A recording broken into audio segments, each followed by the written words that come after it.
¿Dónde está el pesebre en el que nació Jesús? Según la tradición, el nacimiento de Jesús está en la iglesia de la Natividad en Belén. Pero, ¿realmente es así? En este video voy a contarte cómo Belén, la ciudad que vio nacer al príncipe de paz, se transformó en un lugar marcado por las tensiones y los conflictos. Pero también voy a responder la pregunta que todos nos estábamos haciendo: ¿es acaso este lugar verdaderamente el sitio donde Cristo nació? ¿Qué evidencias hay que lo confirmen? Sin tiempo que perder, empecemos por el principio.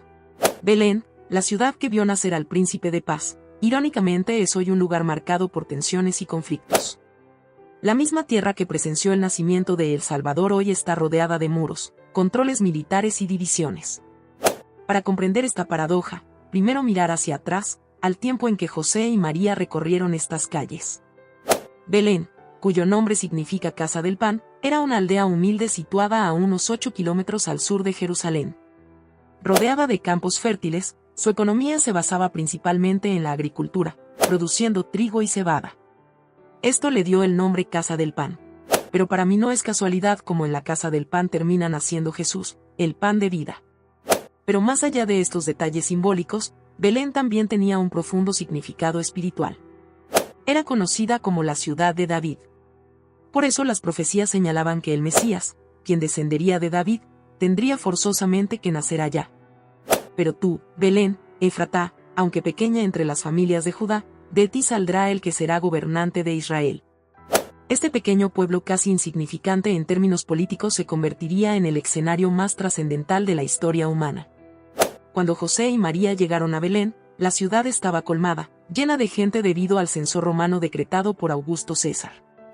Sin lugar donde pasar la noche, se refugiaron en una cueva que servía como establo, un lugar frío y humilde donde Jesús vino al mundo. Lucas 2:7 nos relata: y dio a luz a su hijo primogénito y lo envolvió en pañales, y lo acostó en un pesebre, porque no había lugar para ellos en el mesón. En este acto aparentemente insignificante, se simboliza una paradoja divina. Dios, el creador de los cielos y la tierra, el rey de todo lo que existe, el salvador del mundo, el dueño de las riquezas, no nació en un palacio, sino en el lugar más humilde que existía en su tiempo. Un lugar donde literalmente los animalitos dormían. Pero bueno, avancemos 2000 años en la historia, porque Belén hoy sigue siendo un lugar significativo, pero su realidad es muy diferente. Aunque es reconocida como un sitio de importancia espiritual y un destino turístico, está situada en un lugar de tensión y conflicto. Bajo la administración de la autoridad palestina y rodeada por un muro de más de 800 kilómetros. A pesar de estar muy cerquita de Jerusalén, la capital del Estado de Israel, Belén es una ciudad aislada del pueblo judío.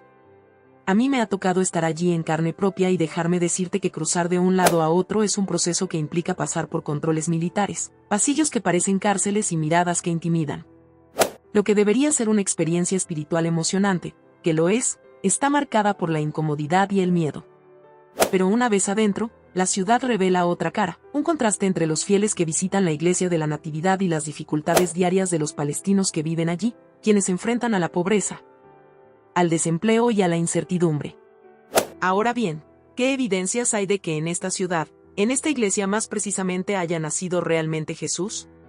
Bueno, vayamos a los primeros testigos, los pastores. Según la Biblia, una noche tranquila en los campos cercanos a Belén, en las afueras de la ciudad, con el sonido de las ovejas durmiendo y el murmullo del viento entre las colinas, el cielo de repente se iluminó. Un ángel apareció y les dijo a estos pastores: no tengan miedo. Les traigo una buena noticia que dará mucha alegría a toda la gente. Hoy les ha nacido en la ciudad de David un Salvador, Cristo el Señor. Este campo, que hoy se conoce como el Campo de los Pastores, cuenta con la iglesia de los ángeles. La tradición señala que ahí, en medio de las colinas y cuevas naturales que servían como refugio para los rebaños, fue anunciado el nacimiento del Mesías. La verdad es que no es difícil imaginarlo, el lugar todavía tiene ese aire tranquilo, aunque esté un poco más concurrido por los peregrinos que, como yo, llegan buscando conectar con ese momento sagrado. La iglesia de los ángeles contiene en su interior decorados con murales que son increíbles, representando la escena de la Anunciación y el nacimiento del Mesías. El Campo de los Pastores es un lugar muy diferente a la iglesia de la Natividad. ¿Por qué? Bueno, porque el Campo de los Pastores es más tranquilo, invita al silencio, a la reflexión. Y acá me quiero detener con otro detalle. Los ángeles no fueron a un palacio, no fueron a los templos, no eligieron a los sacerdotes para anunciarles el nacimiento del Señor, sino que eligieron a pastores, hombres que literalmente estaban al margen de la sociedad, que pasaban sus días cuidando ovejas y noches en el frío.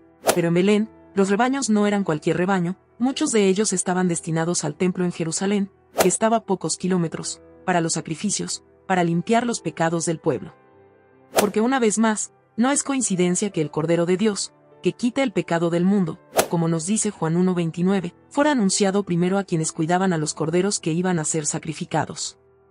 Dios no eligió a los poderosos para ser los primeros, sino a los que estaban atentos, a los que podían reconocer la grandeza de lo simple.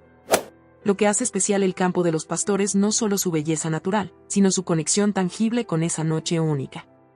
Como te vengo relatando, este campo estaba muy cerca de Jerusalén, a unos 9 kilómetros, para ser precisos, y eso comprueba lo que la Biblia nos relata, que los pastores cruzaron a la capital para confirmar el nacimiento del rey de los judíos y luego regresaron para verlo con sus ojos, es decir, fueron de Belén a Jerusalén y hablé nuevamente. El sitio no está nada colapsado de gente y por eso mantiene como una hora especial, es como si el tiempo se hubiera detenido allí. Si te quedas en silencio, podés imaginar a pastores mirando el cielo con una mezcla de miedo y asombro, escuchando un mensaje que cambiaría la historia para siempre. Pero bueno, yo te prometí que iba a revelarte evidencias históricas, si es que las hay, que nos indiquen que acá, bajo esta estrella dentro de la Basílica de la Natividad de Belén, nació Jesús. Y eso es exactamente lo que voy a hacer. La iglesia de la Natividad fue construida en el siglo IV por orden de Constantino y su madre, Helena. Según los relatos históricos, Helena viajó a Tierra Santa con la misión de identificar los lugares sagrados relacionados con la vida de Jesús. Guiada por tradiciones orales transmitidas desde el primer siglo, Helena identificó esta cueva como el lugar del nacimiento, y allí mandó construir una basílica para preservar y honrar el sitio. Ahora, esta tradición no era nueva. Justino Mártir en el siglo I ya había mencionado que los cristianos veneraban esta cueva en Belén como el lugar del nacimiento de Jesús. Más tarde, en el siglo III, Orígenes confirmó que incluso los no creyentes reconocían esta cueva como el sitio del nacimiento. Estas menciones tempranas, junto con la continuidad de la veneración desde los primeros siglos, refuerza la credibilidad de la ubicación. Para que te des una idea, hoy en día, para llegar al lugar exacto, hay que ingresar por unas escaleras de piedra, atravesar un arco antiguo y finalmente encontrar la cuevita humilde. En el centro hay colocada una estrella de plata que fue puesta ahí en el siglo XVIII y marca el sitio preciso donde, según la tradición, nació Jesús. Esta misma tiene 14, un diseño que no es casual porque representa las generaciones desde Abraham hasta David y desde Abed hasta Jesús. Esta estrella actual es una réplica porque la original fue robada en el siglo XIX, sin embargo, su significado sí que ha permanecido intacto. Personas de todo el mundo hacen fila para tocar este símbolo por el milagro que este lugar representa. A mí lo que más me impresiona es, de vuelta, lo simple, lo pequeño que es este lugar, porque es acá en la oscuridad y frialdad de una cueva donde según los evangelios el Salvador nació. Ahora bien, vos te estarás preguntando, David, estamos en el siglo XXI, lo que mencionas pasó en el siglo IV, luego de 17 siglos. ¿Cómo podemos afirmar que verdaderamente sea esta iglesia el mismo lugar donde mandó a construir Constantino la basílica?